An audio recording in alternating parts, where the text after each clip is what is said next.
पर्यटन मंत्री रोहन खंवटे आणि खासदार श्रीपाद नायकाची माफी मागल्या आणि परत असे घडचे ना हाची गवाय दिल्या। दोनापावल जेटीच्या उक्तावणाक सरकारान आपावणे दिवंक ना म्हणून खासदार श्रीपाद नायक आणि सरकाराचेर तिडक उक्तायल्ली। ह्या विशीं आपूण श्रीपाद नायक हांकां मेळून पर्यटन मंत्री म्हणून आपणे तांची माफी मागल्या अशें Rohan खंवटेन म्हटलां। Serious concern for all of us, and such type of negligence is not acceptable. तो आमचो युनियन मिनिस्टर टुरिजमाचो and he is fully supporting us in all the things which have been taken up.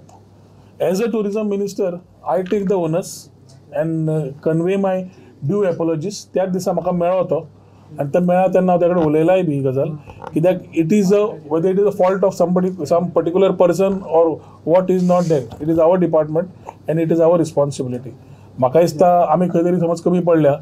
It is for us to ensure that such type of things don't take place. I have already tendered my apologies personally to him when I met him on the same day, and I think this type of instances will not happen in the future.